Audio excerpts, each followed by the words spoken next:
Estamos al aire de regreso con... Parece que estamos al aire.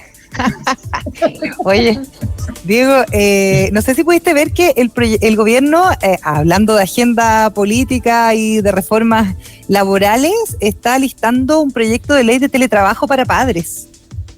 No lo vi. ¿Lo viste? No, cuéntame. Te estoy sorprendiendo. Mira, tienen previsto anunciar durante esta semana un proyecto de ley que quiere mejorar la conciliación entre trabajo y familia. Está impulsado por el Ministerio de Trabajo y el de Mujer y Equidad de Género. Y es una iniciativa que lo que quiere es modificar el Código del Trabajo, que hay que decir que es bastante antiguo nuestro Código del Trabajo. Muy antiguo.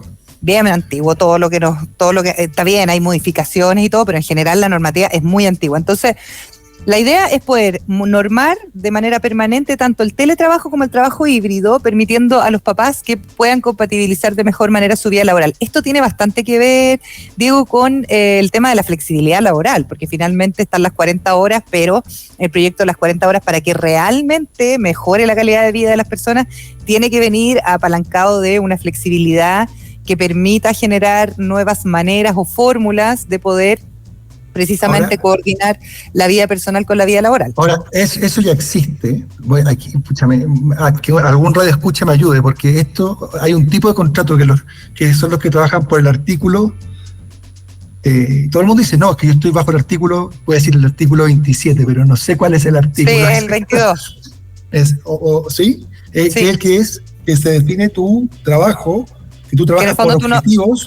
No tienes tienes subordinación y dependencia, pero en el fondo no tienes una cosa de horaria, ¿cachai? Sino que trabajas por objetivos. Exactamente, artículo 22, muchas gracias. Siempre tan encima de la info, ¿cierto? Entonces, hoy día, coincidiendo contigo de que el Código del Trabajo efectivamente requiere de una actualización brutal, pero tampoco, no es que existan hoy día cortapisas para que no se pueda. Entonces, ¿qué es lo que propone, o todavía muy temprano, no sé, te pregunto, ¿qué es lo que se quiere avanzar en esto de compatibilizar? Mira, son herramientas que se quieren dejar, primero, para dar más acceso a las mujeres, por lo tanto, más flexibilidad incluso en el caso de las mujeres, y segundo, es un texto que establece modalidades de trabajo híbrido, porque hoy día, si bien el Código 22, tú tienes ciertas garantías de que en el fondo no necesitas marcar tarjeta, por decirlo de alguna manera. Claro, esa es la forma coloquial. Claro, hay ciertas problemáticas o complejidades que tiene el tema del trabajo online. Ya, como que, por ejemplo, yo quería que una persona que trabaja en mi empresa trabajara de manera híbrida, pero para poder dejarla híbrida, la dirección del trabajo a mí me condicionaba una serie de cosas que al final quedaban un poco grandes para el caso de este trabajador en particular, ¿me entiendes? Entonces lo que se quiere buscar es dejar una serie de herramientas especificadas para que tú puedas decir, ya, ¿sabéis qué? Voy a echar mano de esta fórmula en el Código del Trabajo. Por ejemplo, una persona que no trabaja los 5 días de la semana en mi empresa, sino que tiene varios trabajos. Ok, a ella le voy a permitir que tenga ciertas flexibles, muy flexibles, y también en la lógica de la corresponsabilidad, ¿cachai? Como ahora no podría estar más de acuerdo con eso. Creo que no tiene que ver con la hibridez y lo remoto. Tiene que ver con flexibilizar el mercado laboral. Claro. Y por ejemplo, todo el mundo, vamos a volver aquí a las cosas gringas, pero de gig economy, que son estas, ¿cierto? Gig economy es como se ha categorizado este sector de la economía que presta sus servicios por hora, a los Uber, ¿cierto? O Didi, o Corner Shop, etcétera, los shoppers, etcétera, en donde, oye, picotean, entre comillas, para hacerlo bien en simple, de varios trabajos. ¿Ya? Pero eso tú no lo puedes hacer mucho con las empresas.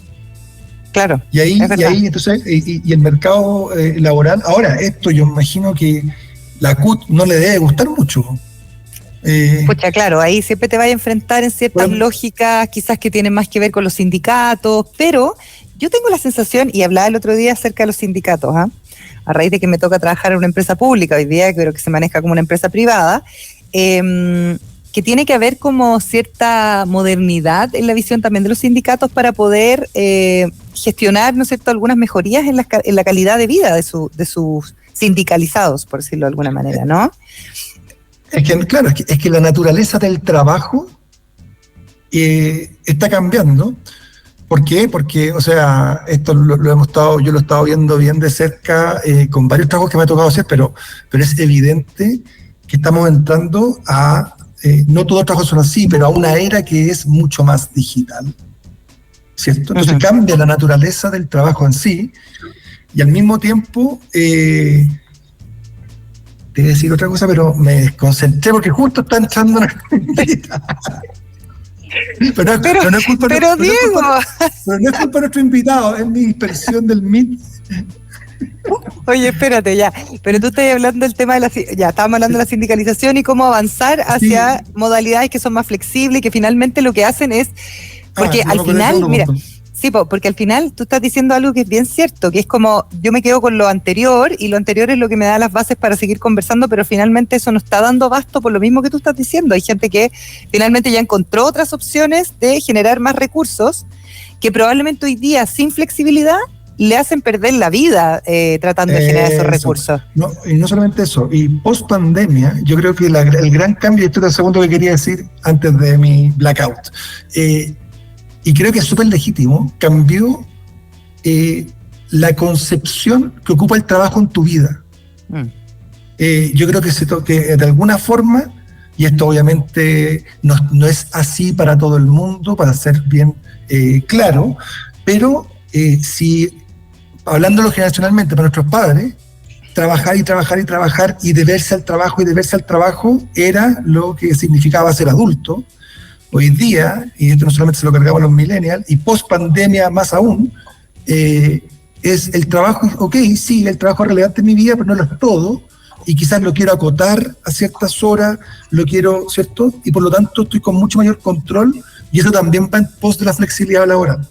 Sí, yo te preguntaba el otro día, ¿cuándo íbamos a dejar de trabajar tanto? Eso sí. Sí, pero bueno, va a depender de las inteligencias artificiales si nos... A ver si nos facilitan algo. Oye, vamos a conversar con Juan José Oas, que ya está con nosotros aquí también de manera remota, director ejecutivo del Centro de Estudios Horizontal. ¿Qué querías decir? Lo tuvimos hace poquito, así que está siendo un invitado recurrente. Está siendo como un panelista, lo tenemos engañado. Exactamente, no le dijimos, pero... Hola Juanjo, ¿cómo estás? Hola Elena, hola Diego, un gusto estar acá de nuevo. Excelente. Oye, estábamos justo hablando al comienzo del programa, Juan José, respecto a la discusión que se empieza a dar para ver si es que va a haber agua en la piscina para una reforma tributaria. Y Diego hacía una reflexión que a mí me parece súper interesante, que tiene que ver, uno, con la presión de la agenda laboral, porque recién estábamos hablando además de que se está listando este proyecto para ver qué tanto se puede flexibilizar precisamente el tema laboral, ver si es que se pueden integrar algunas otras fórmulas dentro del Código del Trabajo, etcétera, etcétera. Pero, ¿de cuánto sirve, y viéndolo desde el punto de vista político, presionar la agenda laboral, ¿no es cierto?, que va a ser, digamos, la agenda icónica de este gobierno, por lo menos lo que va avanzado el gobierno, y ponerse plazos como el 30 de junio para una reforma tan importante y para ver si hay agua en la piscina, para poder integrar a la discusión, por lo menos en el Senado, una reforma tributaria? ¿Te parece que es correcto o es como hacerse zancadillas a ellos mismos? Bueno, es una súper buena pregunta, porque efectivamente conjugan hartos factores como tú lo mencionás. O sea, yo creo que por un lado hay consenso de que no solo necesitamos una reforma tributaria, sino que nosotros en Horizontal hemos hablado de un pacto tributario. El gobierno también en varias ocasiones ha hablado de un pacto tributario. ¿Por qué? Porque necesitamos fijar reglas claras, necesitamos simplificar nuestro sistema tributario y tener un sistema tributario que por un lado nos permita llegar más recursos y por otro lado que incentive la inversión y el crecimiento económico. Para eso necesitamos reglas estables de largo plazo, cosa que no hemos hecho en el último tiempo. Si tú te fijas, hemos tenido muchas reformas tributarias, hemos estado parchando nuestro sistema y hoy en día tenemos un sistema complejo que tiene muchas modificaciones y es importante, creo yo, avanzar hacia un pacto tributario. Creo yo ahí hay un consenso. Oye, pero sí, Juan José, porque este programa se llama Clave Morse y cuando lo iniciamos nuestra intención era como decodificar, ¿cierto?, estos puntos económicos. Entonces estoy hablando de que, oye, no necesitamos una reforma, necesitamos un pacto. ¿Nos podríais dar brevemente cuál es la distinción entre la reforma y un pacto para que los que nos están escuchando digan, De todas maneras, mira, un pacto es básicamente que nos pongamos de acuerdo, que los políticos obviamente se pongan de acuerdo y los distintos actores de la sociedad civil en qué sistema tributario queremos de aquí a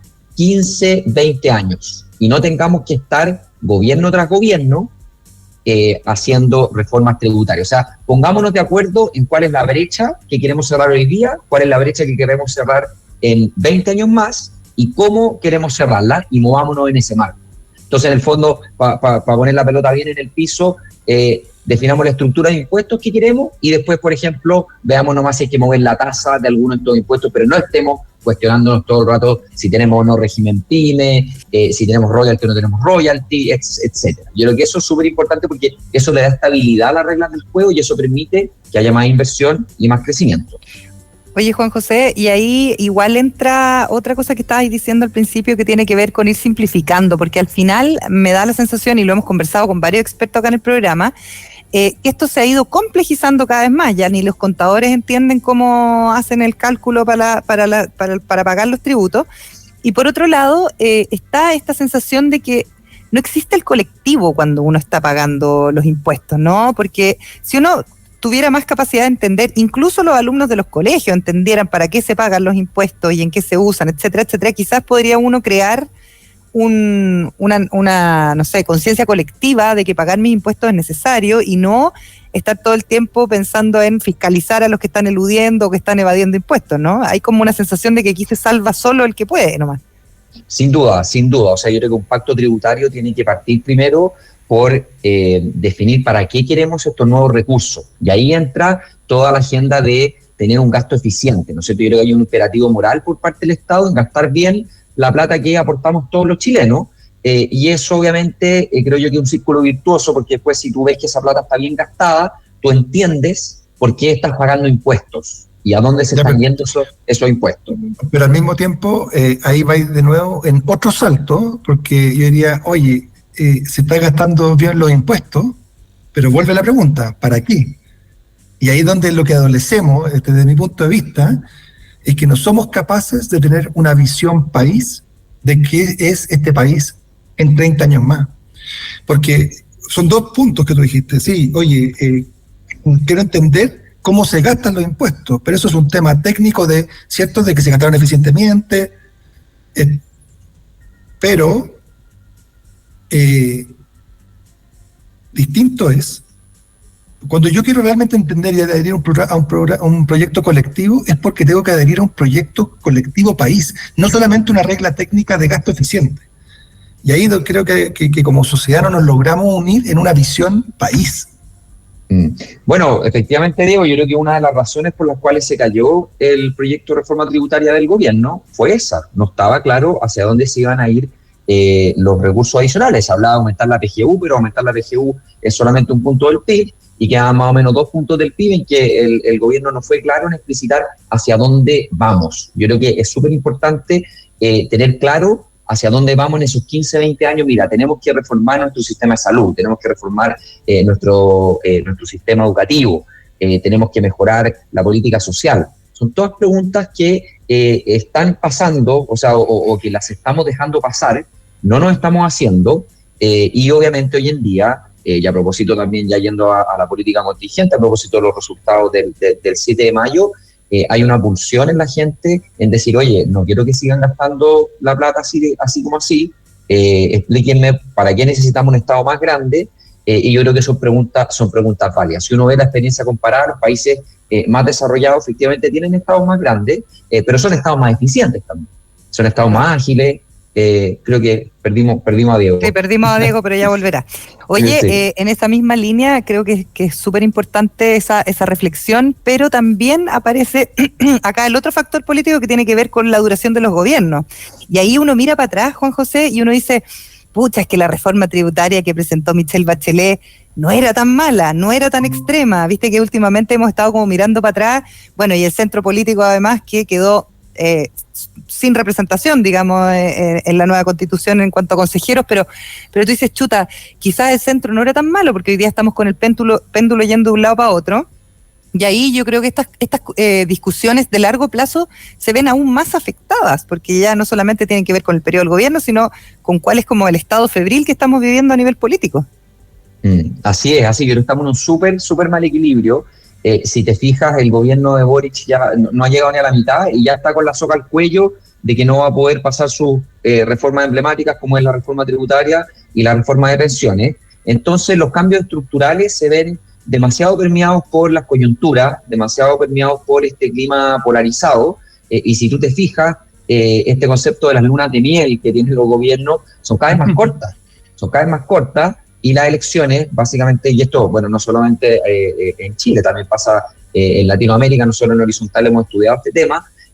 Tú te das cuenta, por ejemplo, que de las últimas 16 elecciones en Latinoamérica, 15 ha ganado la oposición. O sea, la gente está rotando. Este péndulo que hemos escuchado tanto, efectivamente es un factor político que hoy en día está jugando, creo yo, en contra de lograr estos grandes acuerdos en reformas que necesitamos. Yo creo que es importante explicarle a la gente que necesitamos una reforma tributaria, necesitamos una reforma de pensiones bien hecha, un pacto tributario, así es, para ser más específico, toda la razón. Pero la clase política no está logrando llegar a esos acuerdos, y eso es grave. Recordemos que gran parte de lo que vimos en octubre del 2019, de esa pulsión, fue efectivamente que la gente tiene frustración con necesidades materiales que son súper concretas: pensiones, salud, educación, etcétera. Oye, Diego, perdona que una cosa cortita, es que ya que lo han estudiado, perdón, juro que es mi última pregunta. Pero ya que han estado estudiando desde Horizontal, Juan José, este tema Latinoamérica, el otro día estaba leyendo, no me acuerdo, fin de semana, cómo se ha ido como borrando la institucionalidad de los regímenes políticos latinoamericanos. Me llamó mucho la atención que como que la institucionalidad ha perdido mucho peso. Nosotros todavía somos un país donde la institucionalidad funciona y tiene cierto peso, ¿no? La independencia de los poderes, etcétera, pero como que en Latinoamérica se han ido desdibujando las institucionalidades, y eso es rotundamente peligroso, digamos. Sí, sin duda. O sea, yo creo que las democracias liberales, no solo en Latinoamérica, sino que en el país están en riesgo. Si tú ves, por ejemplo, hoy en día hay más gente, cuando tú ves este dato en la encuesta, que no le importa qué régimen haya, si haya régimen democrático o régimen totalitario, con tal de que le resolucione sus problemas. Y eso obviamente es un riesgo porque es caldo de cultivo para los populismos, es caldo de cultivo para saltarse las reglas, y todos sabemos, por ejemplo, que hoy en día los países o las democracias mueren no con estos golpes de Estado que veíamos en los 80, en los 70, sino que son las instituciones que se van erosionando desde adentro. Lo que pasa hoy en día en Venezuela, lo que pasa con Bukele, por ejemplo, en El Salvador, son cosas que es la misma institucionalidad que va fallando. Por eso nosotros, por ejemplo, también fuimos súper críticos con los retiros de fondos de pensiones, no porque la gente no necesitara la plata, que efectivamente la necesitaba, sino que era porque la clase política se estaba saltando las reglas del juego, no estaba cumpliendo con un mandato constitucional, y obviamente eso va afectando, creo yo, en el largo plazo la calidad de la democracia. Y, de nuevo, volviendo ya con la pelota al piso, fallamos en lograr acuerdos importantes como la reforma tributaria o la reforma de pensiones. Déjame chutear la pelota al aire de nuevo, porque cuando te escucho, y te lo he escuchado a ti y lo he escuchado varias veces, entonces queremos cuidar la democracia. Aquí el Twitter me va a matar ahora, gracias que ya tengo Twitter, pero queremos cuidar la democracia a cualquier precio, porque como que la democracia tiene un valor en sí mismo, es como una entelequia que tiene como algo que yo no quiero perder, ¿cierto? Porque hoy lo recuperamos y se ha ido recuperando en distintas partes del mundo, pero al mismo tiempo, cuando uno dice, oye, voy a tomar la perspectiva de un extraterrestre y me salgo, yo digo, bueno, todas estas democracias no logran resolver los problemas, ¿cierto? No logran. En Chile no ha logrado resolver el problema de las pensiones, no ha logrado resolver el problema de la educación, ni los de salud. Estoy siendo súper 0-1 porque quiero hacer el punto, ¿ya? Sí. Entonces, bueno, por eso es que tenemos los populismos, o por eso es que la gente deja de creer o ya le pierde, no le importa si es democrático, porque no es un problema de los últimos 6 meses. Son periodos largos de 10, 15, 20 años donde la democracia no ha sido capaz de entregar esa resolución. Entonces la pregunta también es si debiésemos repensar la democracia como un instrumento. Yo sé que ahí te tira la pelota como a la estratosfera, pero... No, yo creo que hay varios elementos. O sea, el primero es que efectivamente hay que preguntarse cuál es el contrafactual o cuál es el escenario alternativo. El escenario alternativo son regímenes con tintes totalitarios, regímenes populistas, que probablemente van a retroceder en avances que nosotros ya hemos tenido en libertades básicas para las personas, como la libertad de asociación, qué sé yo, que existan diversos pensamientos políticos. Recordemos que hoy en día hay muchos países en que esas libertades están coartadas. Entonces, haciendo quizás una analogía, la democracia puede ser como el aire, ¿no es cierto? Nosotros vamos caminando, respiramos, no estamos felices porque hay aire, lo damos por sentado, pero cuando no lo tenemos, pucha, claro que lo sentimos. Entonces, aquí yo creo que pasa algo parecido, y yo creo que acá, Diego, hay que apuntar a la calidad de nuestros regímenes políticos, de nuestros sistemas políticos. Yo creo que más que la democracia en sí, que creo que ha sido la mejor manera que ha tenido la sociedad occidental y el mundo en general para ordenar nuestra vida en comunidad, creo que los sistemas políticos son los que están fallando hoy en día. Y en Chile lo vemos súper patente. O sea, nosotros tuvimos una reforma muy importante al sistema político en el año 2015, se acabó el binominal, pasamos a un régimen proporcional. ¿Con qué? Con la promesa de que la gente se iba a sentir más representada. Y si tú ves las encuestas, por ejemplo, la evolución de la encuesta CEP, los niveles de desafección de las personas con la política han seguido aumentando. Hoy en día un 70-80% de los chilenos no se sienten representados por un partido político, y eso ha ido solo al alza. O sea, la promesa de este cambio, que nos íbamos a sentir todos más representados, no fue, y por el contrario tenemos un sistema político más fragmentado que propende al discolaje, propende a no llegar a acuerdos. Cada político le habla a su propia barra, y eso obviamente afecta a la consecución de acuerdos. Hoy estamos conversando con Juan José Oba, director ejecutivo de Horizontal. Juan José, y en ese sentido, en algún momento vimos como la representación popular, el pueblo podía venir a salvar esta poca representación política, pero tampoco resultó. O sea, el nivel de frustración está en 100. Claro, y así nos hemos ido. Bueno, yo creo que ahí te refieres un poco, Elena, a lo que pasó en la convención pasada. Sí, claro. Como con la irrupción de listas de independientes, que básicamente un poco venían a decirnos, mire, aquí el status quo no está funcionando, el establishment no le va a resolver el problema, nosotros se lo vamos a resolver. Yo creo que quedó claro que ese no es el camino. Entonces el camino un poco es un camino poco sexy, si tú quieres llamarlo. Es el camino de fortalecer los partidos políticos, de lograr tener una buena representación en los órganos colegiados como el Congreso, que hayan buenos mecanismos de colaboración entre el Ejecutivo y el Parlamento. Y mi impresión es que, por ejemplo, el borrador que conocimos ahora hace poco de la Comisión de Expertos, que se vota hoy día, va en ese camino. Justo mi pregunta, tía, mi pregunta ya para volver la pelota al piso era cómo veías tú el producto y el borrador que está emanando la Comisión de Expertos, que es el puntapié de salida, ¿cierto?, para la nueva convención en su actuar. Lo primero que hay que recalcar, yo creo que es la capacidad de los expertos en lograr esos acuerdos. Recordemos que hace un par de semanas, hace un mes, las conversaciones estaban tensas, había más de 900 enmiendas, y claramente para los expertos no fue fácil llegar a acuerdos, pero como se dice en buen chileno, la ropa sucia se lavó en casa. Lograron limar esas diferencias, lograron llegar a acuerdo y evacuaron ese documento, ese primer borrador, este anteproyecto. Yo creo que eso en sí tiene mucho valor, porque te muestra que distintas posiciones, que son básicamente las posiciones políticas que están representadas en el Congreso, lograron llegar a un texto de mayoría. Yo creo que eso es lo primero. Y eso yo creo que ahora la pelota básicamente la tienen los consejeros de seguir en ese espíritu. Lo conversamos la vez pasada que estuve aquí en el programa, fue justo después de las elecciones. La pelota básicamente la tienen los consejeros y en particular el Partido Republicano. Bien, le queremos agradecer a Juan José Oba, director ejecutivo de Horizontal, por esta conversación con nosotros. Ya te dijimos que vas a ser nuestro panelista, Juan José. Yo feliz, Elena. Sí, vamos a tener recurrente. Además, es la primera persona que yo escucho que dice evacuar un documento. Qué cosa más bella. Es hermoso. Oye, que tengas un buen día, Juan José. Gracias. Buen día, gracias. Buen día. Gracias a ustedes, que tengan buen día. Muy bien, chao, chao. Chao, Oye, chao. nosotros nos vamos despidiendo, querido Diego. Viene Aldea Global, acá en la programación habitual de la Radio La Clave, que está, pero con todo Radio La Clave, hay que decir. Y es una aldea global, haciendo un programa desde Chile, México. Sí, estamos en la aldea global, efectivamente. Así es. Un beso grande. Excelente semana a todos. Chao, chao. Nos vemos. Chao, chao.